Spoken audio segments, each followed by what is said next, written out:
नमस्कार दोस्तों, मैं अनुराग ओझा। कैसे हैं आप लोग? ठीक होंगे। आपको याद होगा कि एक समय पर 2014 से पहले एक औरत होती थी जो सिलेंडर लेकर घूमा करती थी, स्मृति ईरानी। स्मृति ईरानी आज कहाँ चली गई है? सिलेंडर का रेट 1100 रुपए पार पहुंच गया है। लेकिन स्मृति ईरानी को आज साहब सिलेंडर से मतलब नहीं है। स्मृति ईरानी जी से अगर कोई पत्रकार चीनी पर सवाल पूछ लेता है तो उस पत्रकार को निकलवा देने की धमकी देती हैं। इस देश में महंगाई और बेरोजगारी इस तरह हावी हो रही है जैसे ठंडी हावी हो जाती है, गर्मी हावी हो जाती है। लेकिन प्रधानमंत्री नरेंद्र मोदी जी की मंशा नहीं होती है कि वो महंगाई बेरोजगारी जैसे वास्तविक मुद्दों पर बोल दें। अगर मैं आपको बता दूं मोदी जी की अगर आपकी महंगाई बेरोजगारी पर अमल नहीं तो हमारे यूपी में तो खिलेगा आपका कमल नहीं। यूपी में तो साहब गठबंधन हो गया है। अखिलेश यादव जी और राहुल गांधी जी ने ताया छेड़ दिया है और इससे राजनीतिक गलियारों में हलचल मच गई है साहब। हलचल को इस प्रकार से अगर जैसे पूर्ववर्ती सरकार में अगर जाया जाए, जब अखिलेश यादव जी की सरकार उत्तर प्रदेश में हुआ करती थी, वैकेंसी पे वैकेंसी वैकेंसी पे वैकेंसी वैकेंसी पे वैकेंसी निकला करती थी। बिहार में आप चले जाइए, जब तक उप मुख्यमंत्री तेजस्वी जी थे तब तक वहां पे रोजगार दिया जाता था। लेकिन आज के समय में क्या है कि जहां जहां भाजपा की सरकार है, डबल इंजन की सरकार, मतलब दो लोगों का व्यापार, दो खरीदेगा दो बेचेगा। डबल इंजन की जरूरत रेलवे में कम पड़ती है। आप लोग सोचिएगा जरूर साहब, रेलवे में डबल इंजन की जरूरत तब पड़ती है जब रेलवे खराब है या तो चालक खराब है। मतलब साफ है कि इस देश का चालक भी खराब है और जहां जहां पे डबल इंजन की सरकार है वहां का इंजन भी खराब है। वर्तमान सरकार और वर्तमान स्थिति अगर उत्तर प्रदेश की देखी जाए तो यहाँ पे साहब पेपर लीक हो रहा है। पेपर इस प्रकार से लीक हो रहा है कि मुख्यमंत्री जी ने अब तो कह दिया है कि छोड़ा नहीं जाएगा किसी को, लेकिन अब देखते हैं। क्योंकि साहब इनकी सरकार में सिर्फ देखना देखना देखना देखना देखना ही है। क्योंकि हकीकत क्या होती है, कहानी और कथनी में बहुत फर्क होता है। एक कहावत भी बहुत प्रचलित है हमारे पूर्वांचल में, कही जाती है कि जाके पाँव न फटे बिवाई ते का जाने पीर पर आई।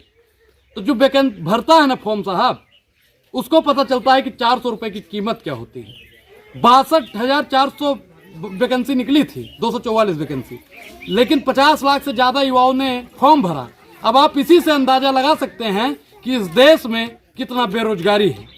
महंगाई पर अगर बात किया जाए तो सरसों का तेल साहब 120 रुपए पार हो गया है। 50 और 55 और 60 में तेल हुआ करता था और वर्तमान सरकार क्या कहती थी कि महंगाई। साहब मैं आपको बता दूं कि जब डॉलर बढ़ता था ना तो प्रधानमंत्री नरेंद्र मोदी जी का भी बयान है, वो कहते थे कि जिस देश का पैसा गिरता है उस देश की सरकार गिरी हुई होती है। तो 2014 से 2024 के बीच में पैसा कई बार गिरा है। तो क्या आपकी सरकार गिरी हुई है? आप इसका जवाब जरूर दीजिएगा मोदी जी। लेकिन आज की सरकार साहब हर मुद्दों पर खामोश होती नजर आ रही है। किसानों के एमएसपी पर अगर बात की जाए तो किसानों को सबसे ज्यादा खालिस्तानी बोलने का अगर किसी ने काम किया है तो वर्तमान सरकार ने किया है। 2014 में जब ये आई थी सरकार तो इसने एक वादा किया था कि बहुत हुआ किसानों पर अत्याचार, अब की बार भाजपा सरकार किसानों का आय हम दुगना करेंगे, किसानों का कर्जा माफी होगा। लेकिन आज की जो सरकार है ना साहब, किसानों के ऊपर डंडे बरसा रही है। आप जानते होंगे, आप कई वीडियो ऐसी देख रहे होंगे जिसमें किसानों के ऊपर अत्याचार हो रहे हैं, लेकिन सरकार खामोश बैठी है। सदन के अंदर जो वास्तविक मुद्दों पर चर्चा करना चाहता है उनको सदन से बाहर निकाल दिया जाता है। यह सरकार की बेईमानी है। आप जानते होंगे साहब कि कई सांसदों को निकाला गया है, कई क्या सैकड़ों सांसदों को निकाला गया है।